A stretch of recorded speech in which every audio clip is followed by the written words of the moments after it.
저는 공부를 많이 해가지고 출세를 하는 것이 아니라 저는 밑바닥에서 사업을 해야 되겠다. 장사부터 먼저 배워서 장사하고 장사가 성숙해지면은 나중에 개인 사업으로 생산업을 해야 되겠다 하는 것까지 제가 생각을 했어요.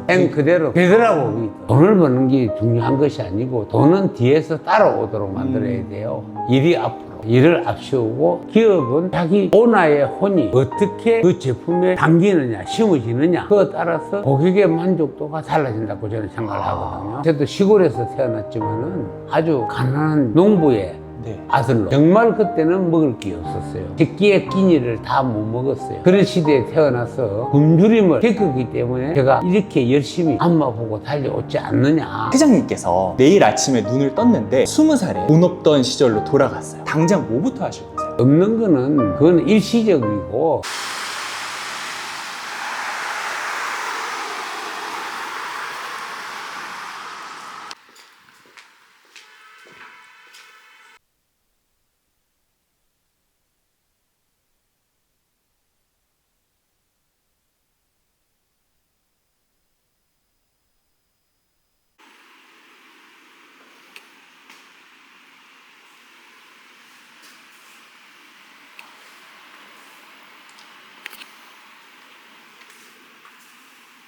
저것도 건물인가요? 세정? 저희 우리 건물이에요.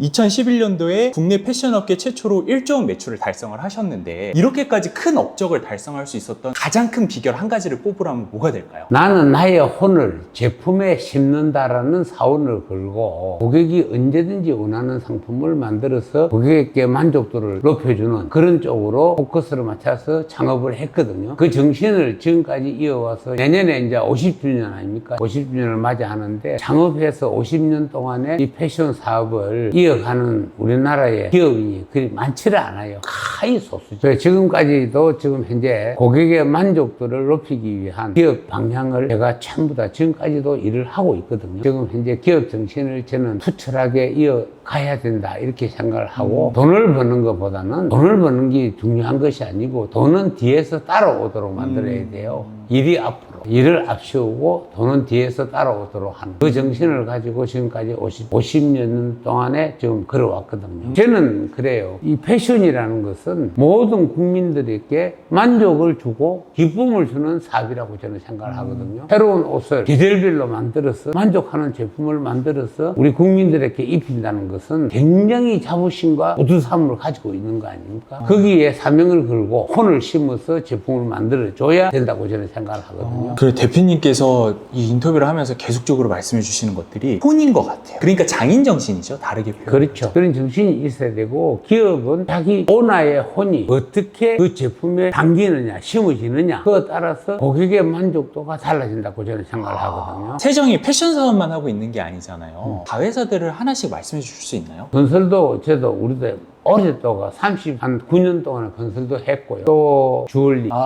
주얼리, DDA 두보, 주얼리. 올리비아 로렌도 저희들 브랜드잖아요. 지금 올리비아 로렌이 여성복 지금 내셔널 브랜드로서는 우리 올리비아 로렌이 상위권에 있잖아요. 상당히 매출 많이 해요. 2,500억 해요. 1년에요. 그 다음에 그 니라는 패션이 NIA라고 해가지고 그것도 지금 저희들 브랜드거든요. 뭐 여러 가지 있습니다. 그 외에도 현재 직원 수가 그러면 대략 몇 명 정도 되나요? 800명. 800명. 안 받아본 상이 사실 없잖아요. 네, 회장님 가장 기억에 남는 상은 뭐예요? 안 받아본 상이 많죠. 아니요, 제가 보니까 업력을 보면 거의 없잖아요. 웬만한 상 다 받으셨는데. 기억에 남는 상은 제가 훈장을 지금 2개 받았죠. 노무현 대통령 할 때 받았고요. 박근혜 대통령 할 때 받았고요. 이명박 대통령 할 때는 대통령 표창을 받았고요. 김대중 대통령 할 때도 대통령 표창을 받았고요. 대통령 표창은 거의 다 받았어요. 다 받았어요. 역대 대통령 표창은. 역대 거의 다 그리고 받았고요. 훈장도 금탑산업 훈장까지 받았잖아요. 가장 이 중에 내 기억에 감정적으로 가장 행복했던 상은 어떤 상이에요? 훈장이지 뭐. 금탑산업 훈장? 네, 훈장이. 저도 시골에서 태어났지만은 아주 가난한 농부의 아들로. 어디서 태어나셨어요? 하셨어요? 경남 함안. 그때는 사실은 배부르게 먹는 것도 못 먹었고요. 끼니를 건너뛰는 때도 많았고요. 흉년이 들면 먹을 게 없었어. 매일 저녁에 죽을 끓여서 먹는 그런 시대가 우리 시대에 저는 접했거든요. 회장님께서 패션을 굉장히 사랑한다고 들었거든요. 패션에 어떻게 하다가 사랑에 빠지셨나요? 패션사. 저는 젊을 때부터 옷을 입기를 좋아했고요. 잘 입는 사람들, 돈이 있어서 좋은 옷을 사 입는 사람들, 그때는 우리가 참 못 살 때 아닙니까?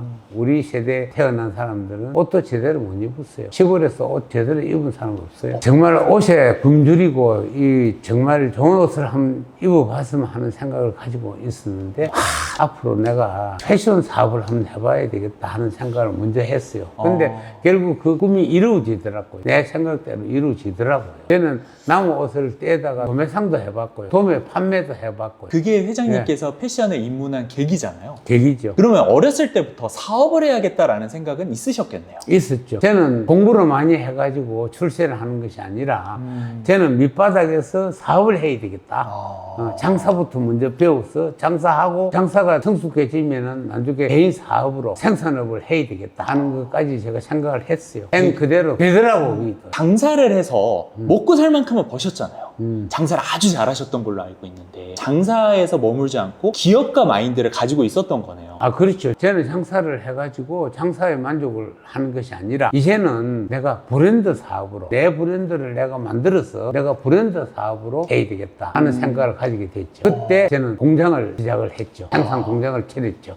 그때 돈도 없었고요. 근데 그러면 돈이 없을 때 공장을 차리려면 기계 같은 것도 있어야 되고, 그죠? 있어야 근데 되죠. 그걸 어떻게 해결을 하셨어요? 기계는 돈이 없고요. 예상을 기계를 맞췄고요. 언제까지 내가 주겠으니까 기계를 맞춰달라고 했죠. 돈 없이 네. 내가 이걸로 해가지고 옷 생산해서 돈 벌어서 줄 테니까 기계부터 먼저 좀 달라 했는데 그게 어떻게 먹혔어요? 그게 만들어 주더라고. 말도 안 되는 요구죠. 그렇죠. 지금 와서 생각을 해보면 막무가내 막무가내죠. 뭐. 억지죠.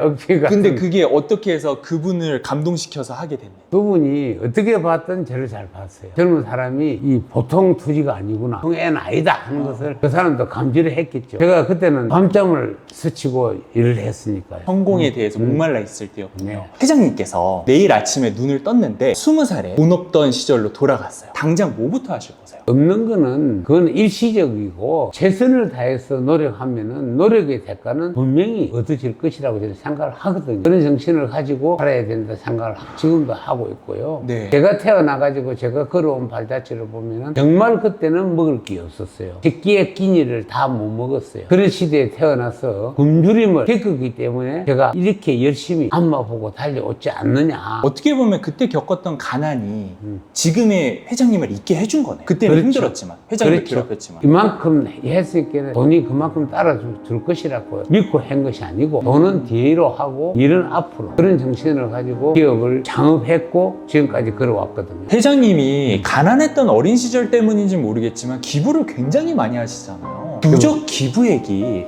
어느 정도 되는 것 같으세요? 예, 4,500억 정도 지금까지 기부를 했지 않나 저는 생각을 합니다. 이렇게까지 기부를 하시는 이유가 있으세요? 해도 없이 어렵게 자랐고 컸기 때문에 없는 사람의 심정과 사랑은 다 알거든요. 대표님 어떻게 보면 사업을 하신 지 거의 50년이 다 돼가시는 선배 창업자시잖아요. 그래서 좋은 한 말씀 해주신다면? 사업을 해서 다 성공하는 건 아니거든요. 다 성공하지는 못해요. 근데 그 사업을